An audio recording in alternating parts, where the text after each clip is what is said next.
Bismillahirrahmanirrahim. Assalamualaikum warahmatullahi wabarakatuh.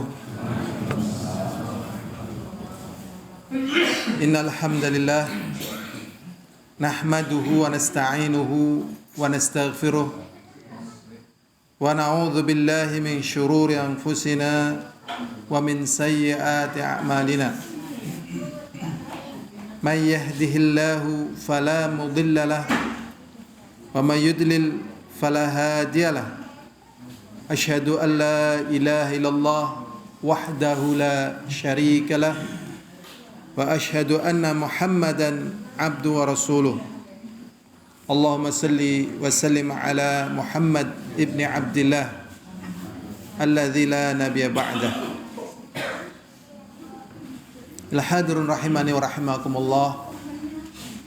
Kita bersyukur kepada Allah dijaga dan dimudahkan oleh Allah SWT untuk bisa hadir di majelis ilmu, karena ini adalah majelis yang menyebabkan hidupnya hati kita, majelis yang menyebabkan kita bisa melihat, karena sesungguhnya orang yang berilmu pada kedudukan melihat, sedangkan orang yang tidak berilmu pada kedudukan buta dan kegelapan. Di dalam surat Al-Baqarah Allah SWT berfirman, Allahu waliyul ladzina amanu yukhrijuhum minadh-dhulumati ilan nur walladzina kafaru awliya'uhumut taghut yukhrijunahum minan nuri ila dhulumat ulaika ashabun nar hum fiha khalidun. Allah Subhanahu wa taala adalah pembela, penolong, pelindung, penjaga bagi orang-orang yang beriman. Yukhrijuhum minadh-dhulumati ilan nur. Allah mengeluarkan manusia dari kegelapan, terutama kegelapan kesyirikan, kegelapan kebid'ahan, dan kegelapan hawa nafsu, kebodohan. Ini gelap. Ilan nur, kepada cahaya, cahaya tauhid, cahaya sunnah, cahaya ilmu, cahaya menjauhkan dari perkara mudarat yang tersamar, menjauhkan dari perkara yang nampaknya manfaat tetapi mudarat. Ini dengan cahaya. Allah keluarkan orang-orang yang beriman tadi dari kegelapan bercahaya, tentunya dengan ilmu. Maksudnya ilmu yang Allah turunkan di dalam Al-Quran, yang hampir semuanya atau semuanya ini berisi tauhid. Dan ilmu yang diturunkan kepada Rasulullah SAW itu al-hadits. Ini adalah ilmu, dan itulah ilmu. Karena dengan ilmu ini kita akan diberi oleh Allah SWT taufik untuk mendudukan hal-hal yang Allah ilhamkan kepada manusia untuk perkara-perkara yang dibutuhkan oleh manusia sebagai alat untuk kemudahan hidup mereka. Jadi yang namanya ilmu sebenarnya ilmu tauhid ini, ilmu syariat ini. Yang lainnya itu secara gharizah, secara insting atau secara tarbiyah amah, tarbiyah umum. Tarbiyah amah itu tarbiyah dari Allah SWT secara umum. Binatang, orang beriman, orang kafir, orang sekolah, orang enggak sekolah, orang badui itu diberi tarbiyah amah, yaitu bagaimana dia memenuhi kebutuhan hidupnya dan memudahkan hidupnya, pakaiannya, kendaraannya, rumahnya. Itu tarbiyah amah secara umum. Ya, model pakaiannya, model makanannya. Ya. Adapun agama ini namanya tarbiyah khassah, seperti keimanan, tauhid. Tarbiyah secara khusus. Nah, makanya hidupnya orang itu dengan mempelajari tauhid, sehingga dia paham tentang apa sih sesungguhnya yang pokok bagi manusia, sehingga manusia itu bisa memahami tujuan dia hidup di dunia ini. Yang pokok adalah dia mengilmui kewajiban yang harus dia tunaikan kepada penciptanya, yang memberikan rizki kepadanya, yang memberikan istri, memberikan suami, memberikan tempat tinggal, memberikan udara, memberikan segala apa yang dibutuhkan. Itu yang pokok. Adapun yang lainnya hanyalah penyerta, pendukung. Sebagaimana yang Allah SWT sebutkan, wa ma khalaqtul jinna wal insa illa liya'budun ma uridu minhum min rizkin wa ma uridu minhum ayyut'imun innallaha huwa razzaq dzul quwwatil matin. Jadi pada potongan ma uridu minhum min rizkin, aku tidak butuh dari mereka rizki. Allah enggak butuh rizki kita. Wa ma uridu minhum ayyut'imun, dan aku juga tidak butuh mereka memberikan makan kepadaku. Karena apa? Innallaha huwa razzaq. Sesungguhnya Allah adalah zat yang maha pemberi rizki. Rambut ditumbuhkan di kepala kita, rasa ditumbuhkan di dalam hati kita, sensitivitas ada dalam kulit-kulit kita. Banyak sekali nikmat yang Allah berikan, bisa melihat, bisa mendengar. Ini semuanya tujuannya hanyalah untuk perwujudan pada ayat yang sebelumnya, yaitu kita beribadah kepada Allah SWT. Jadi untuk tujuan ibadah Allah ciptakan langit, ciptakan bumi, tanaman, semuanya diciptakan. Sehingga tatkala manusia memahami tauhid, maka dia akan tahu kemana dia membawa dirinya, membawa keluarganya, membawa kehidupannya, dan kemana dia akan berakhir, dan apa yang akan dia dapatkan dalam perjalanan hidupnya, dan apa yang didapatkan oleh orang-orang dari perjalanan hidupnya. Nah, tatkala Allah mudahkan kita untuk hal yang demikian itu dengan kita mempelajari tauhid, maka ini adalah satu pertolongan dan satu kebaikan Allah SWT kepada kita. Al-hadirun azani wa azakumullah. Insyaallah dalam pertemuan kita kali ini kita akan membahas dua jenis tawakal yang terlarang. Dua jenis tawakal yang terlarang. Dan kemarin sudah kita bahas tentang tawakal, hukumnya fardu. Tawakal adalah kedudukan yang tertinggi dari kedudukan iyyaka na'budu wa iyyaka nasta'in. Kedudukan tertingginya adalah tawakal. Kemudian tawakal itu mengumpulkan seluruh daripada jenis ibadah. Ya, dan tawakal ini hanyalah pada perkara-perkara yang diperintahkan, pada perkara-perkara yang halal.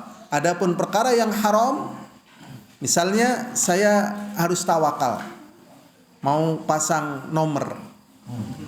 Nah, ada kemungkinan menang, ada kemungkinan kalah, tapi saya harus tawakal. Barang siapa yang bertawakal kepada Allah, maka Allah akan mencukupinya. Nah, ini enggak boleh. Saya harus mencuri dan seterusnya. Ini jadi pada perkara yang halal, pada perkara yang diperintahkan. Ya. Perintahkan. Dan juga nanti akan ada pembahasannya. Jadi tawakal ini merupakan agama yang terbesar yang ada pada agamanya para nabi. Jadi agama yang terbesar yang ada pada para nabi adalah tawakal. Tanpa tawakal, mana mungkin akan mampu menjalankan hal-hal yang sangat berat. Ya, sangat berat karena itu harus berhadapan dengan hawa nafsunya. Juga harus berhadapan dengan hawa nafsu orang lain. Nah, berat sekali. Tetapi dengan tawakal kemudian Allah mengetahui hamba-hambanya yang sungguh-sungguh dan hamba-hambanya yang berpura-pura dari sisi tawakal yang ada pada dirinya. Al-hadirun rahimani wa rahimakumullah.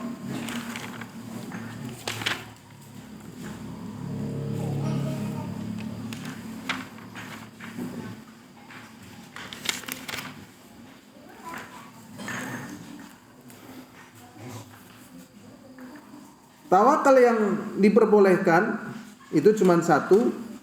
Adapun tawakal yang dilarang itu ada dua.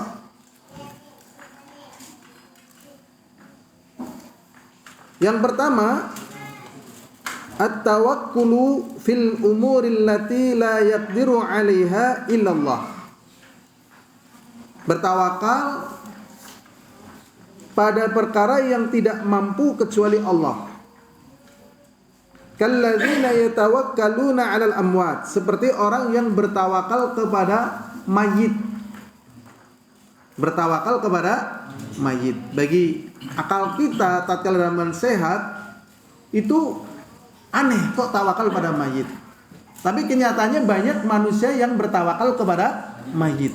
Engkau tuli mbae nulung. Engkau mbae tuli nulung. Men. Dewek ora bisa males mbae dewek kok.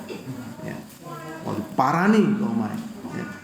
Atau juga kadang nakut-nakutin. Kalau kamu tidak melakukan ini nanti kamu akan didatangi oleh ini. Misalnya disebutkan orang yang telah mati. Ini mengerikan. Ini nggak boleh bertawakal kepada mayit. Wat tawaghid, dan juga tauhid. Fi raja'i matalibihim, dalam mengharap permintaan mereka. Dari pertolongan, penjagaan, rizki atau syafaat. Fahadha syirkun akbar. Ini syirik besar. Ya, ini syirik apa? Besar. Ini masalah seperti ini jalurnya adalah khurafat. Jadi memunculkan berita-berita dusta tentang amwat. Sehingga terkadang orang tatkala hidup enggak dimuliakan, begitu mati lebih dimuliakan lagi. Bahkan masjid-masjid tak sebesar kuburan-kuburan. Dan terkadang orang berdoa di kuburan itu melebihi tatkala mereka berdoa di masjid. Kalau di masjid nggak bisa nangis, di kuburan nangisnya super. Nah, bahkan yang jadi masalah itu kuburan selain kuburan Nabi ditulis ini adalah kuburan Nabi. Ini kuburan Nabi sedang dibuka dan seterusnya. Padahal itu bukan kuburan Nabi. Ya, jadi kadang orang nggak tahu, ditipu ya dengan tulisan di kuburan Nabi ini juru kuncinya ini, ya. Naudzubillah. Yang sering ini kuburannya kuburan di Turki. Nah, di antara Turki. Apakah benarkah Turki? Ya, Mesir juga bisa ya, dimunculkan. Tapi karena orang Indonesia nggak tahu bahasa Arab dan sebagainya, nggak bisa membaca tulisan Arab, cuma di tulisan Indonesia ini kuburan Rasulullah, akhirnya percaya. Padahal itu bukan kuburan Rasulullah. Nah, di situ betul-betul mereka ya lebih bertawakal kepada si mayit dibandingkan mereka bertawakal kepada Allah. Berikutnya, yang kedua, bertawakal kepada sebab-sebab yang nyata. At-tawakkul fil asbab adh-dhahirah. Bertawakal pada sebab-sebab yang nyata. Kama yatawakkal ala amirin aw sultanin fima aqdarahu Allah taala alaihi. Misalnya rakyat bertawakal kepada pemerintah, kepada penguasa pada perkara apa? Rizki. Kengger pemerintah kayak kiye ya ora bakalan kayak kiye gitu. Pokoknya sekarang kita udah aja percaya aja sama pemerintah misalnya. Kita tawakal aja sudah. Ya. Ini karena memang pemerintah itu punya kemampuan dalam mengatur kebijakan dalam macam-macam yang tidak mampu seperti kita ini. Ya. Bertawakal pada perkara yang nampak, yang zahir, yang Allah berikan padanya kemampuan, miriskin, ya, dari rizki, au daf'in adza wa nahwi dzalik, atau menolak bahaya dan semisalnya, fahuwa naun syirkin asghar. Ini termasuk jenis syirik kecil. Ya, termasuk jenis syirik kecil. Padahal syirik kecil itu sebesar-besarnya dosa besar. Dan syirik kecil siksanya sangat mengerikan. Ya, siksanya sangat dahsyat, sangat menyakitkan. Jadi di sini tatkala orang itu punya kemampuan, punya keahlian, tetap tidak boleh bertawakal walaupun punya kemampuan. Tawakal kepada hal tersebut. Ada kisah yang menarik. Alhamdulillah ketemu jawabannya. Mengapa Khalid bin Walid di PHK di masa Umar bin Khattab radhiyallahu taala anhu. Ya, beliau adalah seorang panglima yang Masya Allah ya, kayaknya belum ada dalam catatan sejarah yang panglima sebesar beliau, kayaknya belum ada. Ya, memang beliau dari kecil karena anaknya orang kaya, ya namanya orang kaya kan nggak kerja nggak ngapain gitu ya. Namanya orang kaya kerja juga buat apa juga ya kan? Orang kaya kalau kerja buat apa coba? Duitnya udah banyak ngapain ya kan? Orang yang kerja kan biasanya orang yang butuh duit ya kan? Kalau sudah banyak duit ngapain kerja ya kan? Apa? Lah ya duit nggak ngapain jajal duit pirang-pirang lah, makanya baik sekeranjang orang tinggal. Kayak sehingga juga apa lah duit ngapa ngurus duit bebeh bosen ya kan? Nah, ngapain dari orang kaya? Nah, akhirnya beliau kegiatannya sejak kecil itu sudah biasa melakukan perjalanan ke luar negeri ya, ke luar negeri ya, ke Persia, ke Romawi dan seterusnya, ikut kafilah dagang. Dia nggak ikut dagang, cuma numpang dolan. Ya, numpang apa? Dolan. Nah, kemudian dia belajar di negeri-negeri di mana dia dolan itu berbagai macam strategi perang. Nah, berarti otaknya nyambung ya, bisa menyerap perkembangan teknologi, perkembangan strategi perang, perkembangan macam-macam. Nah, tatkala beliau masuk Islam, ternyata strategi perang beliau sangat bermanfaat bagi kaum muslimin. Sehingga beliau tatkala sudah jadi kaum muslimin, kemudian mulai membawa pasukan, beliau berperang melawan musuh sebanyak 100 kali perang. Dan sebanyak 100 kali perang ini belum pernah kalah. Masya Allah. Hebat ya? Hebat loh. Hitler aja kalah loh. Hitler itu perang banyak kalah itu. Dan Hitler, dan bala tentaranya juga karena gak belajar tauhid. Sebenarnya Hitler itu masuk dalam kategori orang-orang yang gak bertanggung jawab. Ya, kalau antum baca sejarahnya Hitler itu gak bertanggung jawab. Karena tatkala dia kepepet, bunuh diri. Pasukannya tatkala kepepet, ya dari panglimanya punggawanya bunuh diri juga. Ya Allah, kalau kayak gini mah semua orang mah berani ya kan, bikin ulah setelah kepepet bunuh diri, kan namanya nggak bertanggung jawab ya kan. Orang beriman nggak kayak gitu itu. Waliyadzubillah. Dan banyak sekali lah tokoh-tokoh yang intinya lah ya Allah nggak bisa dibandingin, ya nggak bisa dibandingin. Karena beliau mendapatkan rekor yang bahasa kitanya sangat fantastis ya, dalam catatan sejarah juga sangat apa? Fantastis ya.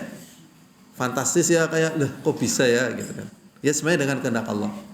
Akhirnya muncul ya namanya manusia ya. Wajar terjadi, muncul nek perang karo Khalid bin Walid mesti menang. Lah ini masuk dalam kategori syirik kecil. Memang beliau mampu, memang beliau hebat, tapi tidak boleh tawakal kepada beliau. Tetap tawakalnya kepada Allah. Ini kalau tidak terbimbing tauhid, mudah sekali manusia terjatuh pada syirik. Misalnya darane kontes balapan darat menang terus, ping 1 second urung tahu kalah. Arti kontes namanya nih, kayak apa menang? Mesti menang, ya kan? Rata kebanyakan orang akan mengatakan apa? Mesti menang. Apakah mesti? Belum tentu. Mungkin pas kontes ke 169 gitu ya, tatkala terbang oleh Allah dicabut nyawanya, mati. Tik. Menang apa kalah? Kalah, mati kok. Ya kan? Gimana? Tiba disit ya kalah ya kan? Iya, tiba disit ya kalah. Lalu pas lagi tengah-tengah urung tekan, itu kan? Dicabut nyawa nang Allah, tiba debluk ya nih ya kan. Kalau darah sing paling alon baik kalah. Itulah. Ini nggak boleh. Walaupun ada kudroh, walaupun ada kemampuan, tetap tawakalnya kepada Allah. Begitu ya. Lah bagaimana kalau tidak memiliki kudroh? Ya jadinya haram. Kalau dia tawakal itu jelas syirik besar. Contohnya misalnya begini. Ini pedang ini insya Allah buat nebas pohon pisang, jadi langsung tebas. Jadi kita tawakal kepada Allah, bismillah, jeleng jadi. Kemudian sapu lidi misalnya, bukan sapu lidi ya. Pokoknya yang penting kita tawakal, bismillah. Walaupun ini sapu lidi, walaupun ini lidi, kalau kita tawakal, kalau kita bismillah, yakin ini bisa untuk apa? Menebas pohon pisang. Ini salah secara syariat. Salah secara apa? Syariat. Kalau misalnya betul terjadi, kalau itu bukan karomah, pas itu sihir, magis. Ya, dari dalam syariat Islam itu tidak pakai hal-hal yang demikian itu. Nah, jadi syariat Islam itu membimbing sesuai dengan apa yang Allah qadha dan qadarkan. Ya. Kan orang mungkin masa lidi til tugal misalnya. Wis sing penting sikit tawakal donga bismillah, ngakehna sholawat, ngakehna zikir. Nek nunggang pesawat terbang ora mampu, ora apa-apa. Cukup sajadahmu, sing penting tawakal, mabur tekan Mekah. Sing penting tawakal yakin kepada Allah. Benar apa salah? Salah secara ilmu syariat. Hayal. Kalau terjadi syaitan. Kalau terjadi itu adalah apa? Syaitan, kerjasama antara manusia dengan syaitan. Digelar baik, digelar, gelar nunggang. Ternyata mabur temenan. Wah, syaitan ini, ya. Karena Allah tidak takdirkan sajadah nggo mabur. Sing nggo mabur ya pesawat terbang gitu lah. Enggak ada tuntunan syariahnya sajadah nggo mabur, ya sapu lidi nggo mabur. Ini namanya kemasukan syirik dengan dalih tauhid. Ya, karena kalau jelas-jelas syirik orang nggak mau, tapi syirik berbaju tauhid, lah inilah jempolan. Ini namanya baru ilmu putih. Ya. Kalau itu kan ilmu hitam ya, ini ilmu putih gitu kan. Padahal sama-sama minta bantuan kepada syaitan. Ini dua tawakal yang terlarang. Pertama syirik besar, yang kedua syirik kecil. Dia mampu, tapi tatkala kita bertawakal kepada hal tersebut, malah jadinya syirik. Jadi kalau dia mampu, ya kita tetap bertawakal kepada Allah. Semoga Allah mudahkan.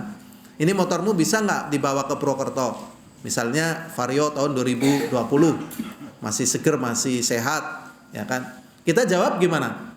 Insya Allah, semoga Allah mudahkan. Mesti bisa. Orang mungkin nek orang bisa pecet jempolku. Ini gimana ini? Syirik. Syirik Allah dengan mudahnya. Ya, begitu berjalan ternyata ada api yang masuk ke tangki dan meledak, kebakar. Ya kan? Bisa. Jadi tetap kita bertawakalnya kepada Allah.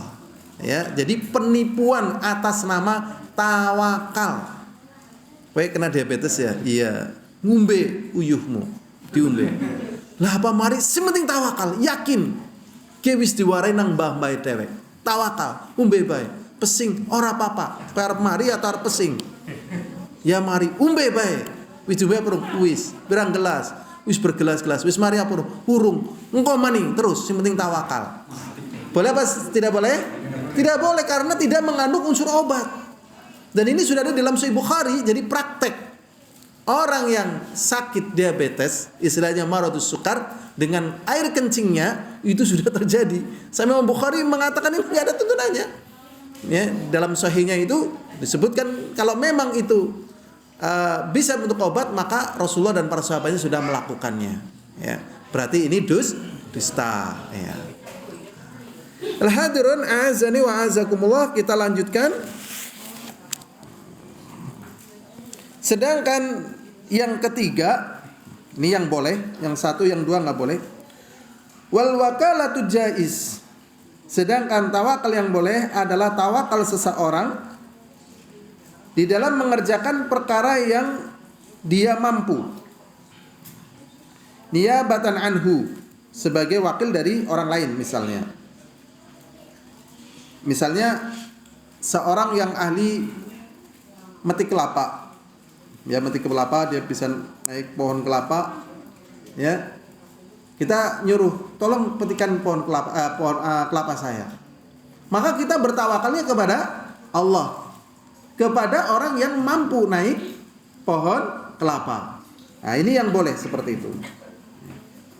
Dan dia hanya sekedar wakil, pengganti dari apa yang kita lakukan. Adapun tawakalnya tetap kepada Allah Subhanahu wa ta'ala. Berikutnya hadirun azani wa azakumullah. kita masuk kepada ayat yang ada dalam pembahasan tawakal. Di dalam surat Al-Anfal ayat 2, Allah SWT berfirman, "Innamal mu'minuna alladzina idza dzukirallah wajilat qulubuhum wa idza tuliyat 'alaihim ayatuhu zadathum imana wa 'ala rabbihim yatawakkalun." Allah SWT mengatakan, sesungguhnya orang-orang yang beriman adalah orang-orang yang apabila disebut nama Allah, hati mereka bergetar. Tapi tidak mesti hati yang bergetar itu menunjukkan dia beriman. Ya, coba kan ya kan sampai ya orang-orang sufi itu kadang ya Allah sampai nangis sampai mengerikan ya. Lah, untuk menunjukkan betul-betul dia apakah bergetar karena Allah atau karena zauq. Zauq itu artinya rasa. Ya, jadi tatkala dia berdoa sambil bergetar sambil bergoyang kayak gini, dia merasakan adanya kenikmatan. Zauq ya. Makanya Imam Ahmad mengatakan kalau memang benar kepada Allah, dia bergetar sampai pingsan sampai jatuh, dia suruh baca Quran atau suruh sholat di tingkat, di loteng. Ini misalnya tingkat ya, rumah bertingkat gitu kan, loteng. Dia suruh baca Quran di situ, suruh sholat di situ. Ya, kalau memang dia baca Qurannya bergetar sampai jatuh sampai pingsan karena Allah. Di loteng ya, di pinggir ini, di pinggirnya. Jadi kalau dia nanti sampai jatuh, sampai pingsan karena bergetar tadi, dia jatuh ke bawah. Dan konsekuensinya mati. Kalau memang betul karena Allah, dia akan bisa melakukan seperti itu. Tapi tatkala bukan karena Allah dia suruh berada seperti itu, dia berani apa tidak berani? Tidak berani, ndredeg molah ngerangken orang bisa. Allah, berarti kan bergetarnya itu bukan karena apa? Allah. Nanti akan ada pembahasan makna daripada bergetar. Ya, makna daripada bergetar. Idza dzukirallahu wajilat qulubuhum wa idza tuliyat 'alaihim ayatuhu, dan apabila ditilawahkan kepada mereka ayat-ayat Allah, zadathum imana, keimanan mereka bertambah. Wa 'ala rabbihim yatawakkalun, dan kepada Rabb mereka bertawakal. Di sini dikatakan oleh Abdullah bin Abbas menafsirkan ayat ini, orang-orang munafik la yadkhul fi qulubihim syai'un min dzikrillah. Orang-orang munafik tidak sedikit pun masuk di dalam hati mereka ingat kepada Allah tatkala mereka mengerjakan amalan-amalan fardu. Dan mereka tidak beriman sedikit pun dengan ayat-ayat Allah. Wala yatawakkaluna 'ala Allah, dan mereka tidak bertawakal kepada Allah. Wala yusalluna idza ghabu, dan mereka tidak salat tatkala mereka tidak ketahuan orang. Jadi kalau ketahuan orang mereka mengerjakan ibadah tetapi tidak masuk zikrullah di dalam hati mereka. Dan mereka juga tidak menunaikan zakat harta mereka. Wa akhbarallahu annahum laisu bimu'minin. Dan Allah SWT memberitahukan bahwasanya mereka bukan orang-orang yang beriman. Tsumma wasafal mu'minin, kemudian Allah memberikan sifat kepada orang yang beriman dengan mengatakan sebagaimana ayat yang tadi kita baca. Ya, Al-Anfal ayat 2. Sedangkan orang munafik tidak mungkin mendapatkan penggambaran sifat seperti dalam surat Al-Anfal ayat 2 tadi. Yaitu sesungguhnya orang-orang yang beriman adalah orang-orang yang apabila disebut nama Allah wajilat qulubuhum, hati mereka bergetar, maknanya fa'adau faraidahu, kemudian mereka menunaikan fardunya. Jadi bergetar hati mereka, maknanya mereka terus mengamalkan agama Allah.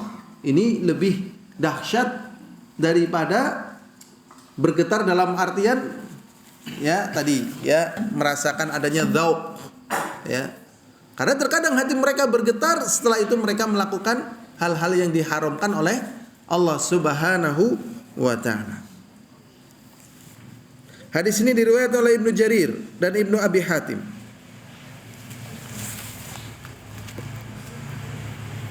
Dan hati yang bergetar kepada Allah yastalzim al-qiyamah bi fi'li ma amara bihi, mengharuskan dia menegakkan apa yang Allah perintahkan dengannya.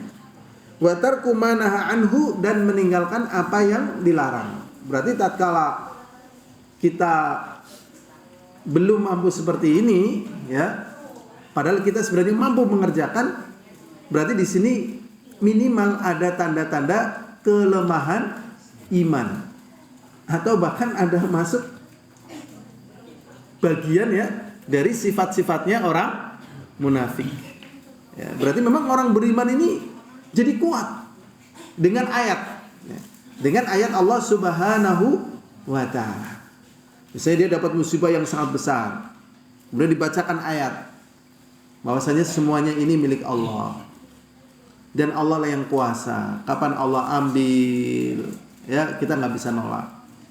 Atau juga ada orang diberi rizki, ternyata orang yang diberi rizki adalah orang yang kita tidak suka. Kadang kita ingin, ya Allah kok bisa ya dia yang begini malah dapat, saya enggak. Nah, diingatkan bahwasanya yang beri rizki adalah Allah. Maka tatkala dia memang orang beriman mendapat hal demikian, plong, harus plong ya. Karena memang tidak ada yang bisa menolak tatkala Allah SWT memberi, dan tidak ada yang bisa menahan tatkala Allah SWT mencabut. Seperti misalnya ya, orang-orang kafir di dunia ini secara umum kaya-kaya atau miskin-miskin, Eropa, Amerika, Inggris, Italia, ya kan? Kaya-kaya kan? Dari mana kekayaan mereka sesungguhnya? Dari Allah. Sebenarnya dari Allah itu. Apakah karena kekafirannya? Wallah alam. Bisa jadi karena mereka kerja keras, ya. Siang buat malam, malam buat siang, pokoknya kerja gitu. Karena mereka kerja dikasih oleh Allah. Karena mereka minta dunia dikasih oleh Allah gitu. Dikasih. Begitu. Kemudian kalau kita marah-marah, ya nggak benar juga. Wong itu kehendak Allah SWT. Tetapi kekayaan dengan kekufuran, kekayaan itu tidak bermanfaat. Kekayaan dengan kekufuran, kekayaan itu tidak bermanfaat. Ya, bahkan mudarat bagi dirinya, bagi orang lain. Kefakiran dengan keimanan yang sempurna tidak membahayakan. Ya, tidak apa? Membahayakan. Ini jadi letaknya sebenarnya keimanan. Makanya berbahagialah wahai orang beriman dengan keimanan.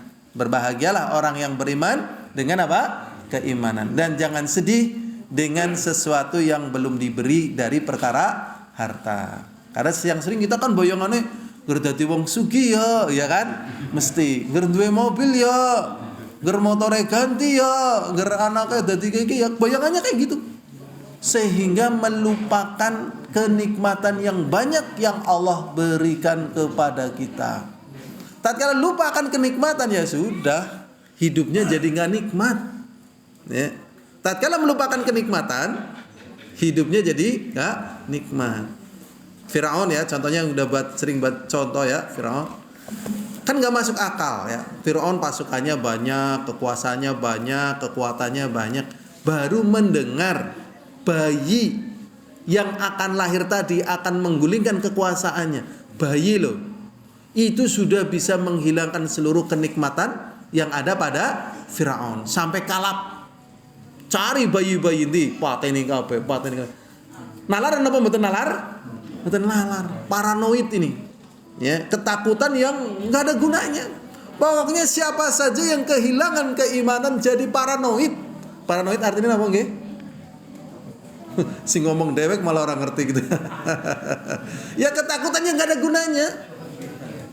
Syadidul khauf, ketakutan yang luar biasa, yang nggak ada gunanya. Makanya kekayaan dengan kekufuran nggak ada manfaatnya, bahkan mudarat, dan nanti akan ditanya oleh Allah. Kemiskinan dengan keimanan tidak berbahaya.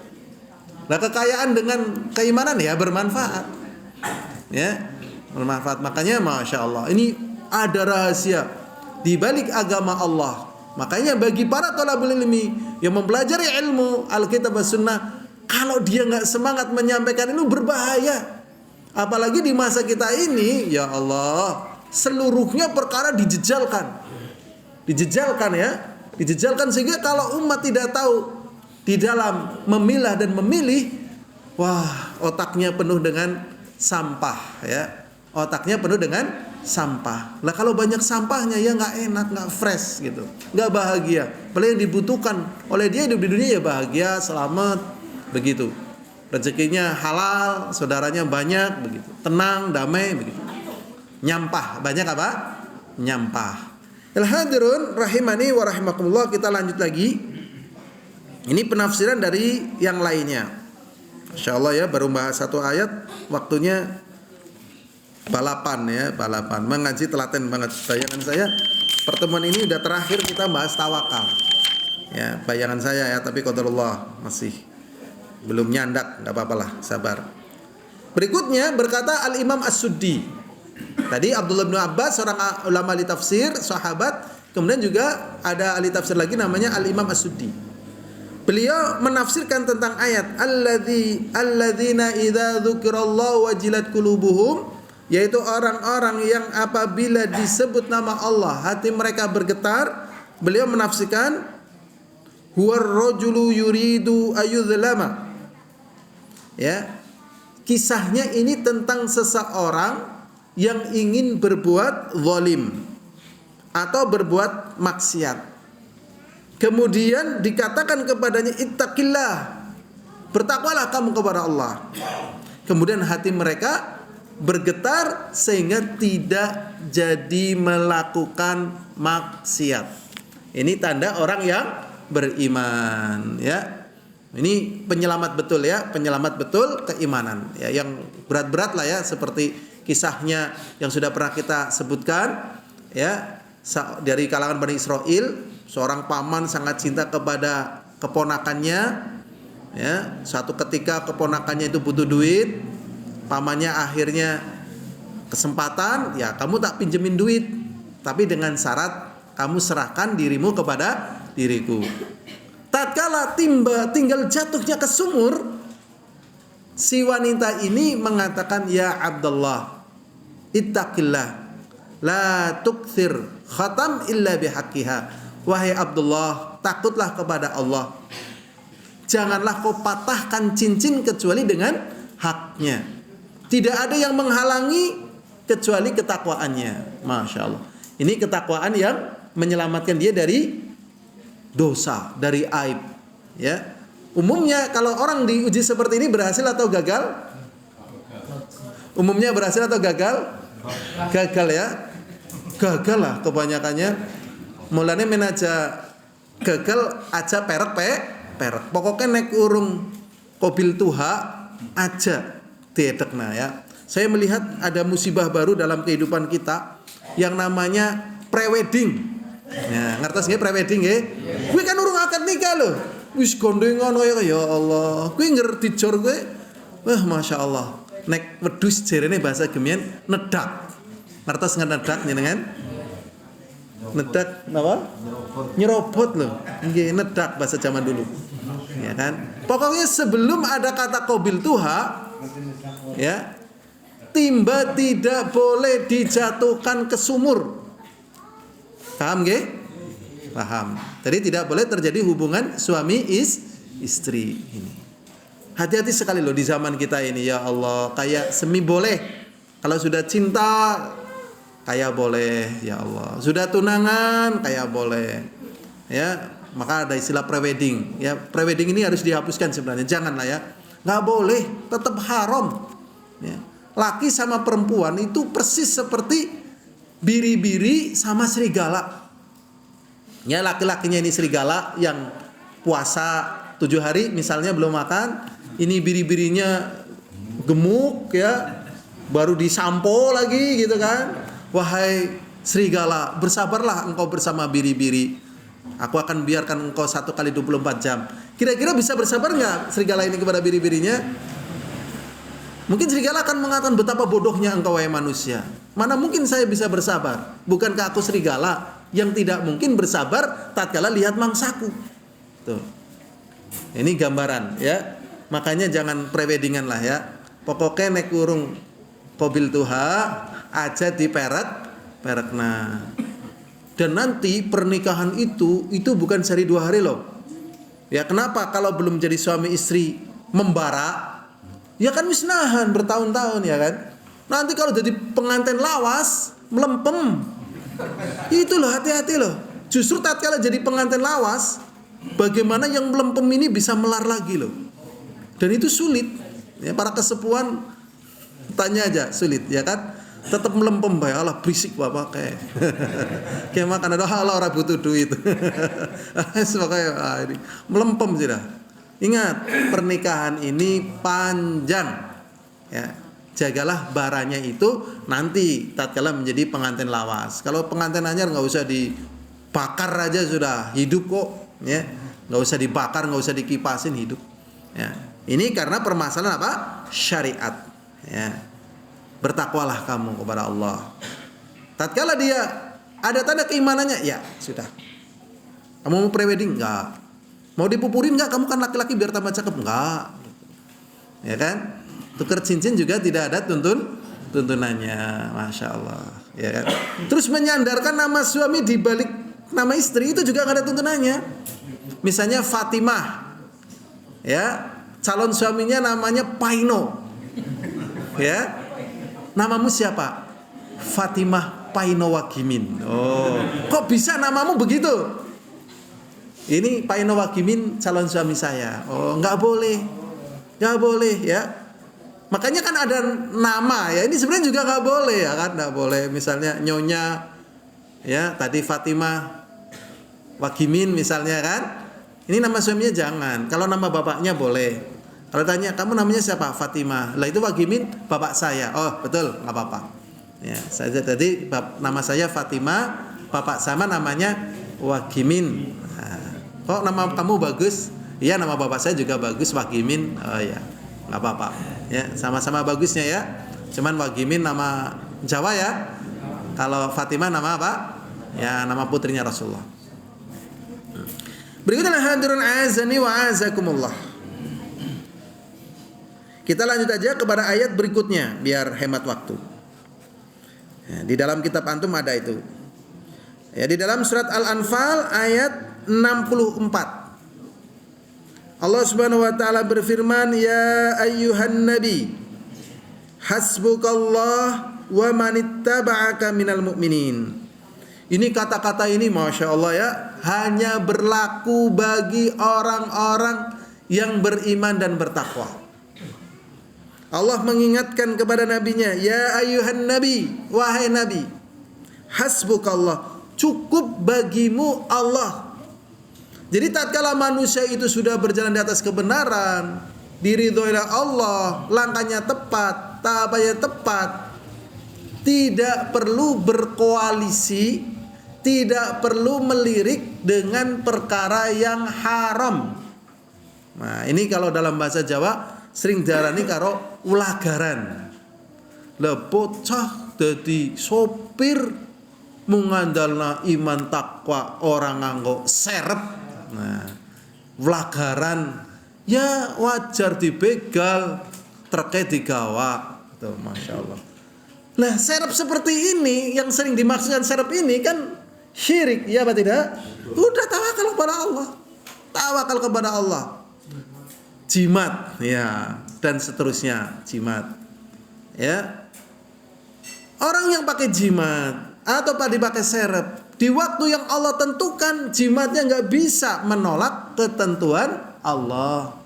Adapun terkadang ya, dia maling dah 100 kali ditangkap nggak ketangkap ya, pakai ajian katanya belut putih ya. Jadi lunyuk gitu kan. Bahkan pakai ajian apa, membuka baju, loncat ke sana kemari nggak ada yang lihat. Ya, ketek putih, macam-macam itu ajiannya ya. Larinya bisa cepat, pakai ajian kijang mamprung. Nah, ya pas Allah takdirkan bermanfaat dengan kesyirikan yang dia gunakan. Tapi pada batas waktunya nggak ada sesuatu yang bisa menolak keputusan Allah. Kalau memang para dukun, para jimat bisa menolak keputusan Allah, orang dukun mati. Ya kan? Dan manusia orang perlu belajar teknologi, cukup pakai jimat, ya, pakai dukun. Ternyata dukun kalah sama teknologi. Memang dusta, ya. Kesyirikan itu dusta. Jadi tetap sebagaimana yang Allah SWT katakan kepada nabinya, wahai nabi, cukup bagimu Allah. Gak perlu kamu minder, takut. Karena tantangan yang dihadapi oleh nabi sangat-sangat besar. Seluruh penjuru dunia dengan jumlah tentara yang sangat banyak. Ini membutuhkan keberanian yang luar biasa. Nabinya sudah mencurahkan segala daya dan upaya, tapi musuh tetap lebih banyak. Bagaimana caranya? Udah cukup bagimu Allah. Karena kalau kamu tidak mencukupkan Allah, nanti yang rusak agamamu. Kalau agama rusak, diganti lagi sama nabi yang lainnya. Begitu. Makanya Masya Allah, di sini kekuasaan Allah, kekuatan Allah, kudrahnya Allah bertahta, ya, bertahta. Sehingga manusia dituntunkan untuk bertawakal kepada Allah karena manusia itu sering ngalami yang namanya bahasa Jawa itu jirih, ya, takut, ya kan? Udah weden, aras-arasen, ya, takut bayangan, udah cukup bagimu Allah. Ya ayuhan nabi hasbukallah, wahai nabi, cukuplah bagimu Allah. Wa manittaba'aka minal mu'minin, dan orang-orang yang mengikuti engkau dari kaum mukminin. Waktunya qadarullah habis, ya, habis. Ya, tapi di sini Masya Allah, ya, tatkala kita memiliki tawakal yang besar setelah mencurahkan kemampuan, ya, ini jangan sampai timbul, ya, perasaan takut, ru'ab, ya, takut atau khawatir. Kadang khawatir, takut datang, maka dilawan lagi dengan taklim, dengan zikrullah, dengan hal-hal yang bermanfaat sampai hilang. Sampai hilang. Kalau datang lagi dilawan lagi, datang lagi dilawan lagi. Harus dilewati, ya. Harus dilewati, ya. Hal-hal yang bermanfaat kan banyak. Bekerja halal boleh, berolahraga halal boleh, berzikir, wirid, sholat. Yang jelas jangan sampai bercokol, ya, karena konsekuensinya di sini akan mengurangi sandaran hati kita kepada Allah. Ini saja yang bisa kita pelajari. Semoga ada manfaatnya. Apabila ada kebenaran datangnya dari Allah, apabila ada kesalahan datangnya dari diri saya sendiri dan juga syaitan. Ya, ada kata-kata yang kurang berkenan atau keliru, al-afu minkum. Walhamdulillahirabbil alamin. Assalamualaikum warahmatullahi wabarakatuh.